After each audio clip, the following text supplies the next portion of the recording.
Este é o programa Mid Marketing do UOL. Toda semana, uma nova entrevista sobre comunicação, propaganda, carreira e negócios. Olá, começamos mais um programa Mid Marketing do UOL. Hoje é o nosso 141º episódio. Isso aí, 141. A gente já fez nada menos do que 140 entrevistas com profissionais das áreas de comunicação e marketing das principais empresas do Brasil e do mundo. Eu sou Renato Pesotti e nessa semana a gente recebe o Antônio Augusto, que é diretor de marketing da Localiza. Tudo bem, Antônio? Super obrigado pela presença. É um grande prazer bater esse papo contigo. Obrigado pelo convite, Renato. É uma honra estar aqui com você, especialmente depois de mais de 140 entrevistados aqui que deixaram o programa com um nome excelente. Então, obrigado por me receber. Obrigado você pela presença. A gente sabe que muitos modelos de negócios mudaram com o tempo, né? O pessoal sempre brinca com a Kodak, por exemplo, né? O que mais mudou nesse formato de aluguel de carro nesses últimos anos?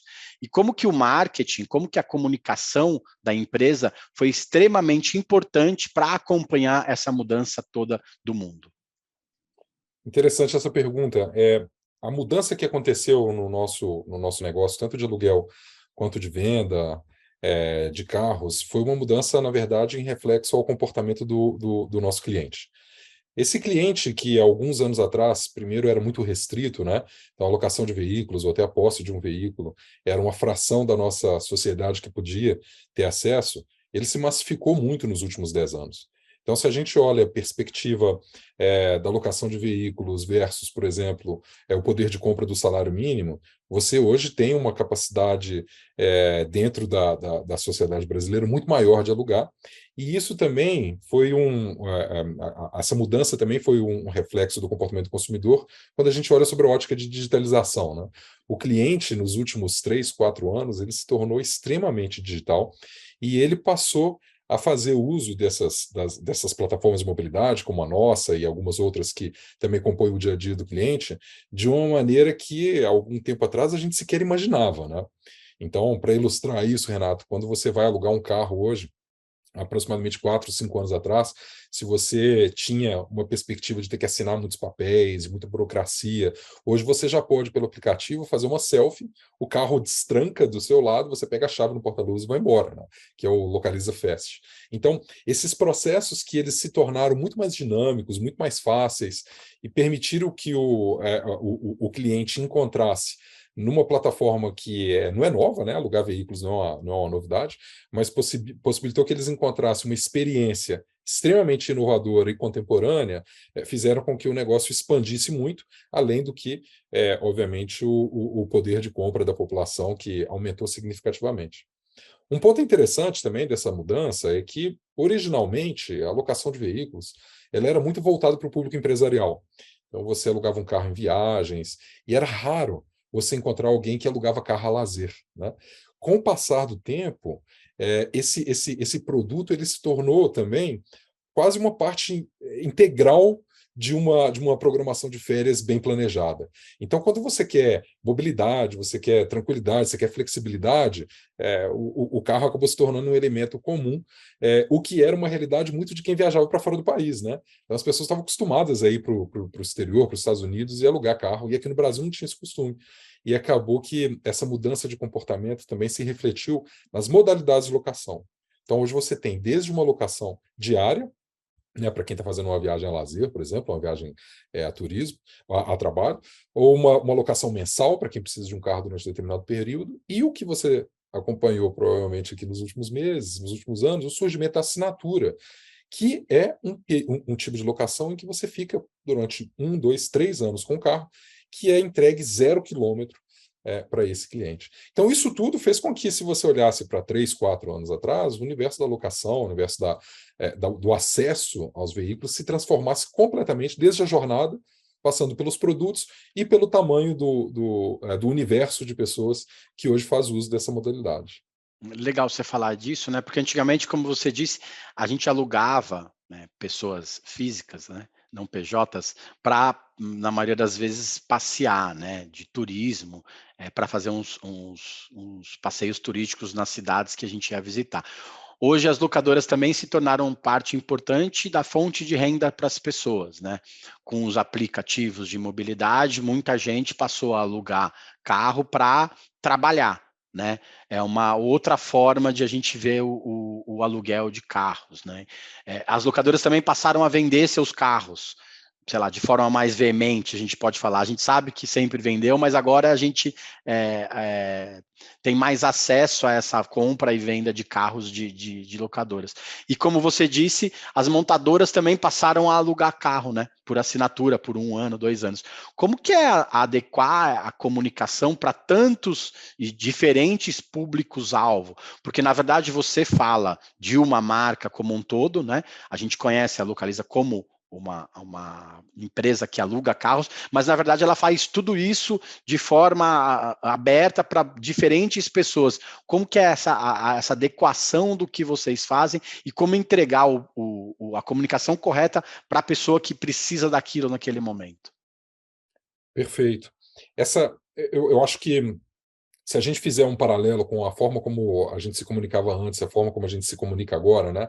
Colocar uma questão temporal ali no meio, a gente foi muito privilegiado pelo surgimento das plataformas que permitem a customização dessa comunicação. Se originalmente a gente tinha que se comunicar com uma mensagem para atingir o máximo de pessoas possível e colocar ela em meia dúzia de canais, hoje a gente pode customizar uma mensagem que é para o Renato, pelos hábitos de consumo do Renato, que fala exatamente o que ele quer. Então, por exemplo, um aluguel de um veículo para alguém que está viajando de férias requer uma comunicação muito diferente de um motorista de aplicativo que quer alugar um carro para trabalhar.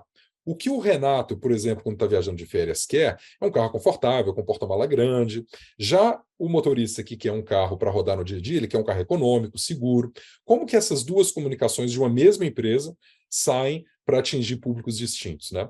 Para a gente conseguir fazer essa customização, nos últimos 2 anos e meio, a gente investiu de uma forma muito ostensiva em integrar as nossas plataformas de comunicação com os nossos principais parceiros, como o Google e o Meta. Então, hoje, a gente consegue, desde o início da jornada de uma determinada audiência, né? Vamos supor que o Renato ele cai em uma audiência que tem interesse por viagens de lazer. Então, desde o começo da jornada dele, quando ele está buscando por viagem, quando ele está se interessando por temas nas redes, isso vai nutrindo a nossa plataforma de comunicação para que eu entregue uma mensagem customizada para você. Então, eu erro menos hoje ao falar com o Renato. Eu não trago uma oferta para o Renato ou para o motorista de aplicativo, para quem quer que seja, falando de alguma coisa que não tem absolutamente nada a ver com o que ele está buscando. E essas integrações são integrações que elas demandam tempo, investimento de tecnologia, mas ao final do dia elas são capazes de entregar para aquele cliente a mensagem que ele quer e para as companhias elas permitem otimizar muitos investimentos em marketing, porque você não desperdiça mais com tiros muito amplos a comunicação que você faria para o teu cliente. Um outro ponto que é super interessante também é como que a gente olha para o futuro dessa comunicação. Porque no mundo do marketing, no mundo da publicidade, está todo mundo de olho no fim dos cookies ali em 2023, né? Então, assim, para quem não está muito familiarizado com o tema, mas hoje os navegadores eles permitem que você coloque um cookie na máquina do usuário e, a partir disso, as empresas são capazes de segmentar a comunicação que fazem com eles, né? Em 2023, o Chrome, que é o principal navegador do Brasil, deixa de permitir essa captura de cookies. E vai ser muito importante que as empresas consigam se alimentar de dados que são dados primários, né, que está sendo chamado de first party data, e também o zero party data, que são aqueles dados que o cliente voluntariamente te dá. Para a gente conseguir continuar entregando a coisa certa para o cliente certo, a gente também vem investindo muito em conteúdo. Então, por exemplo, nós lançamos há pouco tempo, há aproximadamente 6 meses, uma plataforma de conteúdo chamada Vai Por Mim. É vaipormim.com. Ali, tudo que o cliente quer saber sobre turismo, por exemplo, e agora recém-lançado, tudo que ele quer saber sobre autos, sobre carros, ele encontra uma plataforma que tem muito conteúdo para ele. E ali eu convido aquele cliente a deixar também, já que ele tem interesse nesses dados, deixar o seu contato para a gente continuar dando para ele uma mensagem customizada que vai permitir que ele consuma exatamente o que ele quer, sem ser interrompido, sem ser quase agredido por uma comunicação fora de hora. Então é assim que essa comunicação acaba se tornando muito customizada, para que o cliente receba só o que ele quer, na hora que ele quer, em assuntos que ele tem interesse, e não uma coisa invasiva que vai até interrompê-lo em determinados momentos. A marca tem que aparecer de forma orgânica, né, do lado das pessoas, né. Até por isso tem esse investimento num conteúdo bem forte, muitas empresas têm investido bastante em conteúdo. Vocês, no caso, seriam sobre turismo, sobre estilo de vida, porque aí a gente, de repente, vai viajar para Montevidéu e aí procura informações sobre Montevidéu. Vai acabar caindo no site da Localiza, né, no site de conteúdo da Localiza, e aí a Localiza, por outro lado, vai ter esse nosso contato, essa possibilidade de virar para a gente e falar assim, ó, eu posso te dar uma promoção, ou eu posso te oferecer uns lugares diferentes com desconto, né? Fica uma troca, fica boa para todo mundo, na verdade, né? A Cris Camargo, do CEO do IAB Brasil, falou sobre isso semana passada, né? A publicidade boa é aquela publicidade que é boa para o anunciante, e é boa para o consumidor também, né? Não é só você virar para as pessoas, a marca virar para as pessoas e falar assim, não, compre isso, alugue isso, não sei o que lá, sem ter nada em troca. É uma maneira também da marca oferecer coisas para a gente em troca essa vira uma via de mão dupla também, na verdade, né? Acho que esse é o X da questão, Renato. Então, por exemplo, na nossa plataforma, a gente fez um coletivo ali dentro. É a Localiza que está por trás, mas se você pega todos os parceiros que estão ali oferecendo benefícios para os clientes, fazem com que a jornada seja uma jornada completa. E olha, vou dar um exemplo só para caracterizar bem o que é isso. Nós somos parceiros da Dog Hero, né, que é uma plataforma para você poder hospedar o seu pet enquanto você está viajando. Então, eu consigo hoje fazer um filtro daqueles clientes que estão interessados em viagem, mas que ao mesmo tempo são interessados em pets, né? Na hora que ele cai ali dentro do Vai Por Mim, que ele está buscando um conteúdo sobre Montevidéu, por exemplo, ele vai levar o pet dele para Montevidéu para ficar uma semana? Não vai. Então eu consigo falar com ele assim, olha, você que está interessado em ir para Montevidéu e que tem pets, olha aqui o meu parceiro Dog Hero te dando 10% de desconto para você hospedar o seu pet enquanto você pode fazer a sua locação ali sem estresse, sem se preocupar com o que vai acontecer com ele em casa. Então, esse tipo de casamento, acho que a Cris falou muito bem, de que é bom para mim, é bom para você, eu te entrego alguma coisa customizada que você tem interesse, é o futuro da publicidade. Né? Não adianta mais fazer uma coisa super criativa e colocar um nome, uma super celebridade, se aquilo não for relevante para você. Então precisa ser relevante. E é assim que a gente consegue fazer essa relevância, com muito dado, com muita tecnologia, ao mesmo tempo que a gente faz um ecossistema de parceiros que cobrem a tua jornada aqui para fazer com que você tenha ela de forma mais fluida e menos fricção possível. Legal. Muita gente fala de formas fluidas, né, com menos fricção. E talvez 95% dos nossos entrevistados, das nossas entrevistadas dos últimos programas, ressaltou que o digital avançou 5 anos em um com a pandemia, né? Menos gente na rua, vocês tiveram que se adequar em alguns pontos, né, com esse novo mundo. Uma dessas adequações foi que as pessoas passaram a viajar de novo, né, de volta, para lugares mais próximos, para lugares que elas podiam ir de carro, né? Como que isso valorizou o trabalho de vocês também? Porque às vezes a gente não quer usar o nosso carro para viajar, às vezes a gente aluga um carro só para ir viajar e volta, né? Como que isso valorizou o trabalho de vocês também do dia a dia de uma marca como a Localiza? Tem talvez uma confluência de fatores aqui que são benéficos para esse modelo, né? E a pandemia realmente ela trouxe um catalisador para isso tudo. O que já era uma reflexão pré-pandemia? As pessoas olhavam para o carro na garagem e elas faziam uma conta. Eu uso o meu carro 1 hora por dia, se estiver em São Paulo para ir trabalhar, às vezes 1h30, 2, mas para quem está em cidades como Belo Horizonte, por exemplo, eu uso o meu carro 15 minutos para ir trabalhar, depois no final do dia 15 minutos para voltar. Não importa. O que é a reflexão no final do dia é que os carros são utilizados 20%, do tempo pelas pessoas. Aí veio a pandemia e fez com que os carros fossem utilizados 3% do tempo, 4% do tempo. Quantas empresas deixaram de fazer o escritório presencial em alguns dias por semana? Algumas adotaram full home office. E você olha para aquele carro na garagem e fala assim, puxa, eu não preciso disso, né? Com isso, os modelos de locação e que permitem essa flexibilidade, elas ganharam uma relevância enorme. E as pessoas começaram a pensar assim, puxa, mesmo que eu tenha um carro ali dentro da garagem, será que ele está bem manutenido? Será que ele está em dia para eu pegar a estrada? Ou se eu não tenho mais, se eu me livrei do carro e eu pego um aplicativo quando precisa, etc., Chega no fim de semana, eu quero ter o meu carro para ir para algum lugar, chega no feriado, eu quero ter. Então, isso tudo é uma confluência de fatores que potencializou muito o modelo de locação. E quando você adiciona a essa camada outros elementos, para quem precisa realmente ter um carro 100% à disposição todos os dias, no meu caso, eu gosto de ter carro 100% à disposição, porque eu tenho 2 crianças em casa, e eu não quero, no meio da madrugada, se eu precisar sair com uma criança aqui, depender de aplicativo. Então eu tenho meu carro. Eu quero ter a minha cadeirinha instalada no meu carro, eu quero. Mas eu não quero ter manutenção, eu não quero ter seguro, eu não quero preocupar na hora de revender o carro, eu assino. Eu não tenho mais carro, eu assino. Então, isso tudo mudou o paradigma, né, da posse do veículo, e eu acho que a gente está vendo o comecinho dessa transformação. Quando as montadoras, você citou bem, começam a fazer isso também, começam a alugar carro, como a gente aluga, isso é uma grande legitimação do novo modelo que está passando a existir. Quando a gente vê empresas que estão em mais de 100 países adotar um modelo, que é um modelo que a gente começou aqui há alguns anos atrás, a gente fala assim, olha, está todo mundo indo para lá. E para o cliente, isso também dá uma segurança de que é uma transição que vale a pena, né? E aqui dentro de marketing e comunicação, especificamente na nossa seara aqui, né, Renato? É uma comunicação muito interessante porque ela é o começo de uma categoria. Então a gente está criando, enquanto a gente fala aqui, uma categoria nova, que as pessoas são cheias de dúvidas. Vale a pena financeiramente?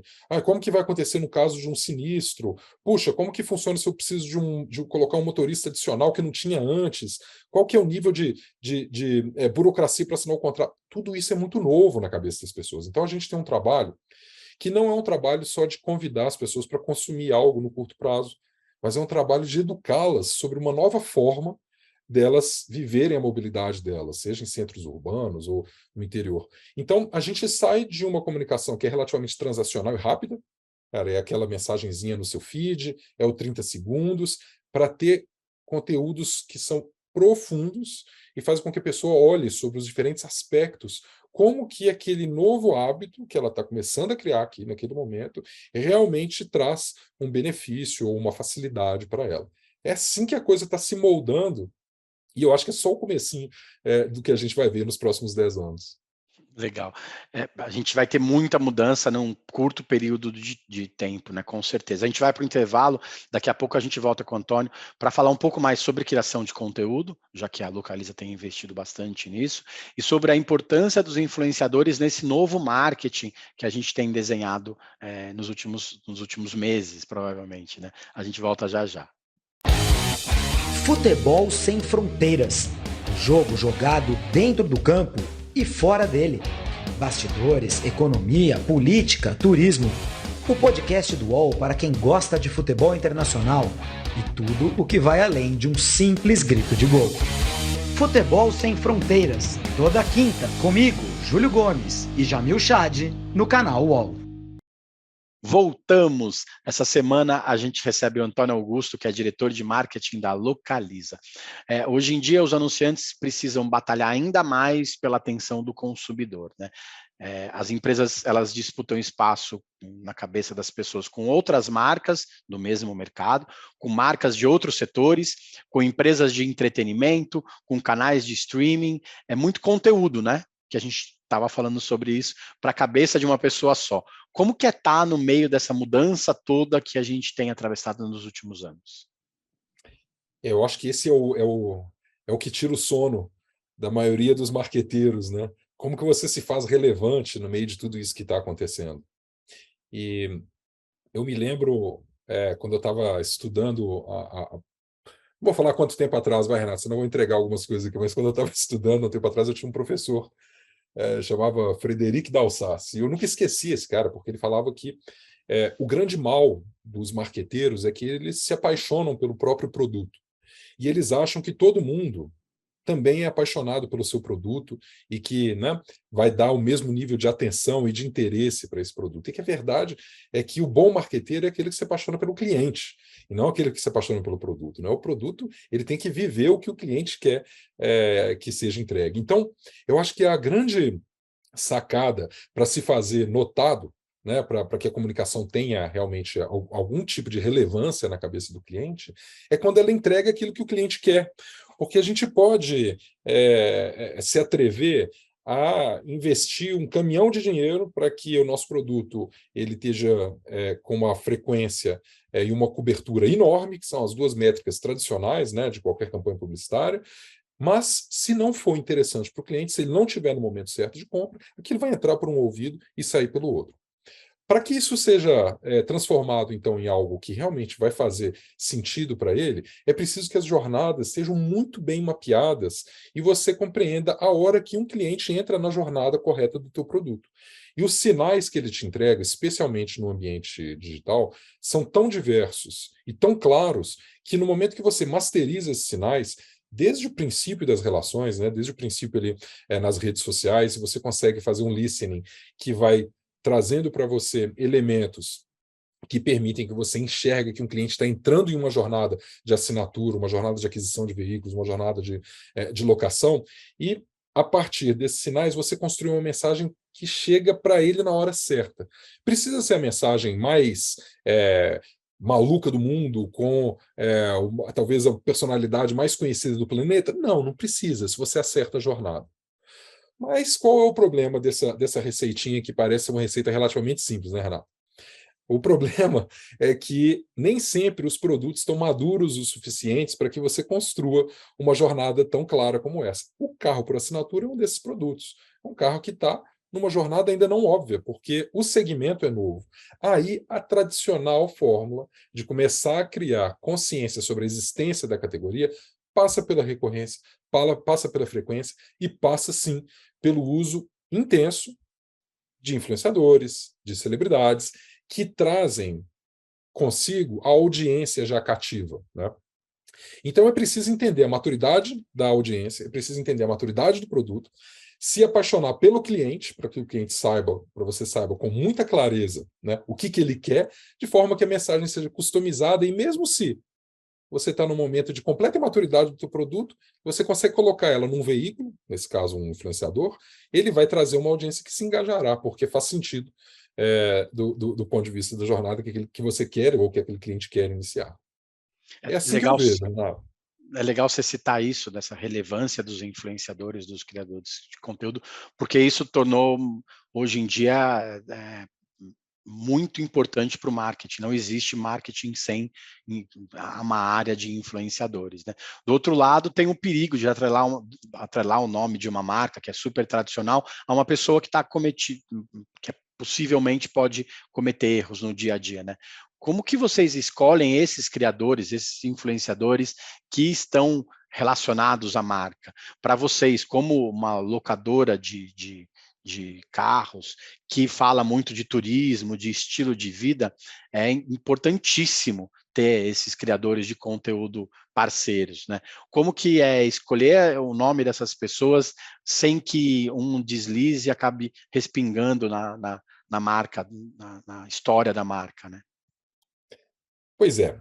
Isso, assim, é um exercício contínuo, porque como somos todos humanos, né, é impossível dizer que amanhã a gente não vai cometer uma falha. E a mesma coisa acontece com o influenciador. Ele pode estar super bem hoje e amanhã ele faz um comentário infeliz, ele fala alguma coisa ou faz alguma coisa que ele não deveria ter feito. Como é impossível prever o futuro, a gente se baseia muito no passado, né? Então, esse ou aquele influenciador, ele tem um histórico de declarações polêmicas ou de entrar em embates que não são construtivos. Esse tipo de influenciador, que são influenciadores mais, eu diria, polarizantes,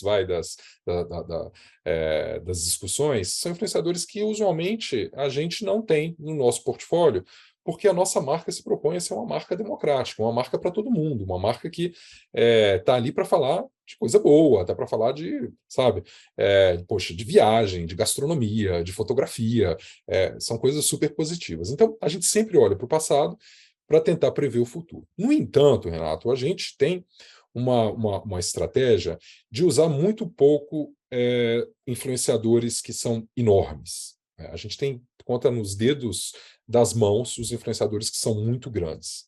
Porque os influenciadores muito grandes, eles têm um papel específico para a formação, por exemplo, de consciência sobre um determinado produto, mas eles entregam um nível de engajamento cada vez mais restrito. Por isso a gente tem migrado para a utilização de nano e micro influenciadores com muito mais frequência. Esses influenciadores que falam sobre uma região específica ou com um público específico, eles são capazes de transmitir uma aderência muito maior àquilo que a gente quer comunicar. E, além disso, a gente vem trabalhando territórios também, que são territórios mais aderentes à nossa jornada. Por exemplo, território de surf. A gente acredita muito que o estilo de vida do surf combina com o estilo de vida que a liberdade de alugar, de assinar um carro traz, né?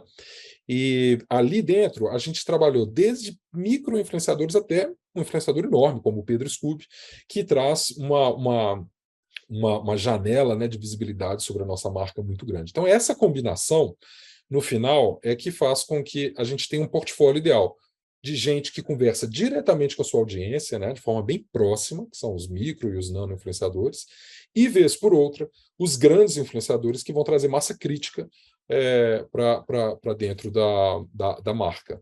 Mas eu confesso que assim, essa é uma receita que ela vai se moldando e mudando com o tempo, né?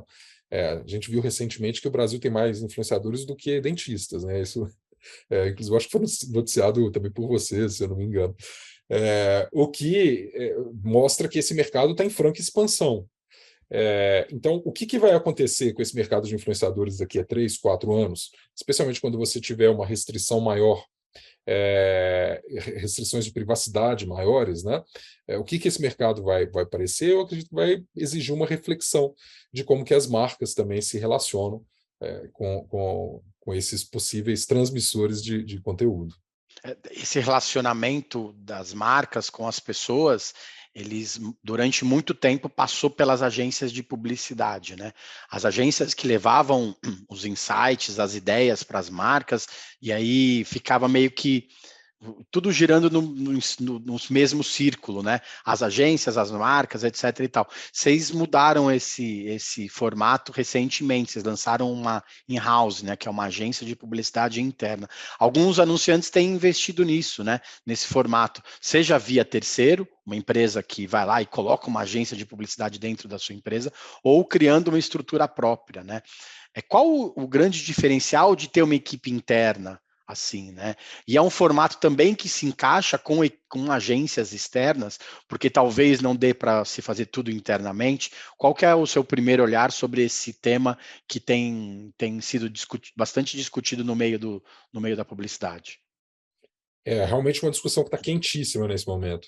A gente lançou há pouco tempo atrás a nossa in-house, que é a Maloca 73, e ela, na verdade, ela não veio para substituir completamente o nosso ecossistema de agências.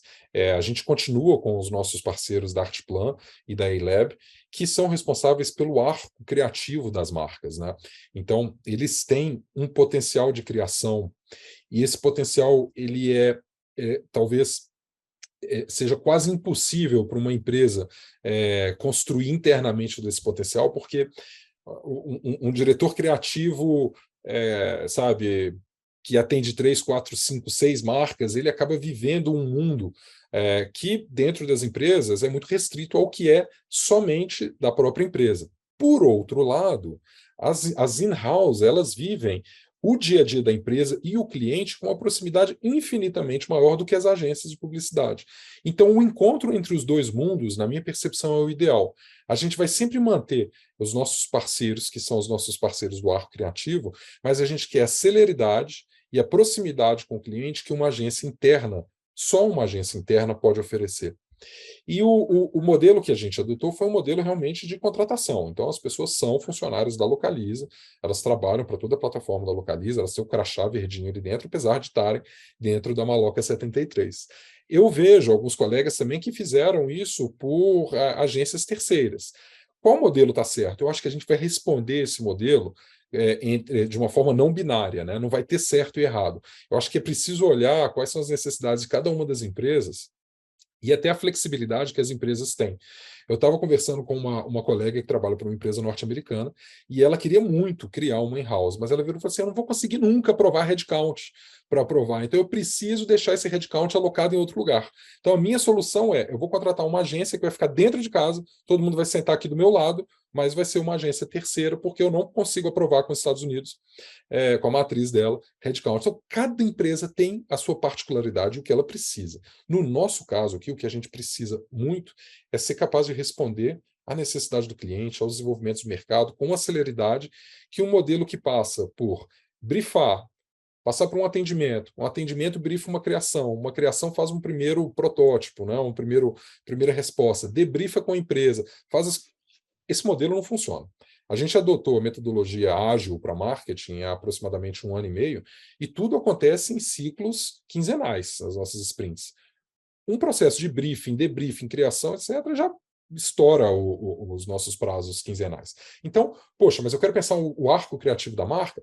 Isso é um processo que pode levar 1 mês, 2 meses, porque ninguém muda o arco criativo da marca da noite para o dia. Mas as entregas do dia a dia, elas precisam ser céleres e elas precisam ser em consonância com o que o cliente está pedindo, o que o mercado está exigindo, e não podem passar por esse processo tradicional. Então, eu acho que é ali que aterriza esse sweet spot, vamos chamar assim, entre ter uma agência dentro de casa, ao mesmo tempo que você mantém o acesso ao universo da publicidade com parceiros externos. E, por outro lado, também resolve alguns problemas, como você disse, de celeridade, né? Hoje, você ter uma empresa que aluga carro, que vende carro, que aluga carro por dia, por assinatura, a gente tem certeza que com lojas no Brasil todo, você vai ter uma série de problemas com clientes, porque problemas a gente sabe que acontecem, não tem jeito, né?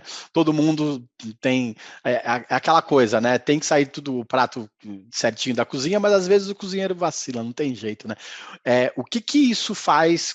Como que isso faz com que vocês possam resolver os problemas de forma mais rápida também? O que dá essa celeridade de ser um saque quase 4.0 hoje em dia? É verdade, é impossível a gente dizer que tudo vai sair exatamente como a gente quer. Em lugar nenhum isso acontece. Então, são 450 mil carros na rua que após a fusão que a gente anunciou algumas semanas, são 1.000 pontos entre aluguel de carro, venda de carro, tirando todos os pontos de manutenção, que são mais de 10 mil ao redor do país. Então, isso tudo faz com que a gente tenha um contato muito frequente com o cliente, né? Então, assim, nós somos uma empresa customer facing, né? É diferente de uma empresa que passa talvez por um supermercado, que passa por um distribuidor, passa por um supermercado, que vai chegar na casa do consumidor, aí ele vai consumir. A gente está ali direto, ele conosco. Então, isso exige que a gente responda ao cliente rápido. A gente não pode se dar ao luxo de passar 3, 4 dias para fazer uma resposta para o cliente, tem que ser respondido na hora. Então, essa resposta na hora exige também que a gente tenha dentro de casa os recursos que possam ter a autonomia para tomar decisão. E a autonomia por passar decisão, ela passa muito por, não por regras que você escreve no papel, e essa regra no papel vai ser lida por um terceiro, ela passa muito por viver a cultura da empresa. Na Localiza, por exemplo, a gente tem um valor que a gente tem, são os nossos pilares, né, mas um dos nossos valores é o cliente, é a nossa paixão. A gente não põe isso, está escrito na minha camisa aqui, mas a gente geralmente não põe isso num outdoor, falando, cara, o cliente é a nossa paixão. Isso é uma coisa que a gente vive. Por isso a agência dentro de casa, ela entende que cliente é a nossa paixão. Por isso eu tenho que responder, eu tenho que resolver o problema dele com celeridade. Mas, por mais que a gente seja próximo, um terceiro ou um quarteirizado, que é alguém que está produzindo para um terceiro que vai chegar para a gente, ele não vive os valores no dia a dia. E isso torna o processo mais célere. Essa foi uma dos pontos-chave, Renato, que a gente usou para tomar a decisão de internalizar. A gente quer realmente que tudo na Localiza, todos os nossos canais, todas as interações com os clientes, que o nosso aplicativo, que o nosso saque também é 100% interno, né, o nosso call center, todo mundo tem que viver os nossos valores, a nossa cultura, porque é ela que nos diferencia, é ela que torna a empresa vencedora. Legal. E a Localiza também é super latino-americana, né? Vocês têm mais de 70 lojas no exterior, tem loja na Argentina, no Paraguai, no Equador, na Colômbia. Quais são os aspectos que os brasileiros são muito diferentes dos nossos amigos latino-americanos? Eu acho que começa pelo fato da gente ter uma língua só nossa, praticamente, né? Então, a gente está aqui na América do Sul, na América Latina inteira, na verdade, nós somos os únicos, né, falando português, e isso faz com que a gente seja um pouco exótico, já por natureza. E é interessante também que quando você pega em aspectos populacionais, né, a nossa população está muito concentrada na região litorânea, então a gente está também a milhares de quilômetros dos nossos vizinhos, né, majoritariamente, 75% da população, o que faz com que a gente tenha ainda menos contato. Mas essas barreiras iniciais à parte, nós temos muito mais semelhanças do que diferenças com os nossos vizinhos, com os nossos colegas aqui da América do Sul. E uma dessas semelhanças é que as dimensões dos países e a utilização de veículos, de carros, né, de estrada, etc., é muito semelhante. Tem aqui no Brasil até um pouco de eu diria, emocional para a gente, né, as road trips, as viagens de carro. Né? Quem não tem história para contar das viagens em família, etc. Quando você vai para a Colômbia, quando você vai para o Equador, quando você vai para o Uruguai, todo mundo tem também esse amor, esse carinho pela estrada, pelas viagens em família. E outra coisa que a gente vê também que permeia todo o nosso continente aqui de uma forma muito explícita é que nós temos o sangue bem quente, né? Então a gente gosta que as coisas aconteçam de uma forma que é carregada de paixão, carregada de emoção. Então até nas tratativas que a gente tem com o cliente, no caso majoritariamente no caso de que as coisas dão certo, mas também nas exceções de que as coisas dão erradas, tudo se vive muito intensamente. E essa capacidade de adequar a rede da América Latina inteira a esse espírito latino que nós temos é muito importante até para nos diferenciar de empresas que têm um coração mais europeu ou um coração mais norte-americano, né? Então, assim, a gente sabe como lidar com os latinos de uma forma que eu acho que só quem é latino sabe. Legal, Antônio, obrigado pelo tempo, é muito bom, muito legal a gente falar sobre mobilidade nesse novo mundo que a gente vai encarar daqui para frente. O prazer foi todo meu, Renato, obrigado pelo convite, estou sempre à sua disposição.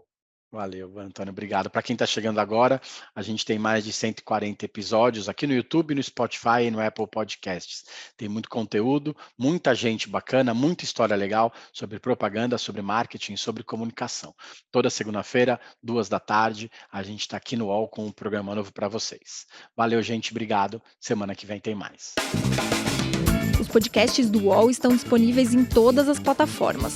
Você pode ver uma lista com estes programas em uol.com.br/podcasts. Mídia e Marketing tem apresentação e reportagem de Renato Pesotti, captação de áudio de João Pedro Pinheiro, design de Débora Faleiros, direção de arte de Gisele Pungan e René Cardillo, coordenação de Armando Pereira e Juliana Carpanese. Os gerentes de conteúdo são Alexandre Jimenez e Antônio Morel, e a direção de conteúdo é de Murilo Garavella.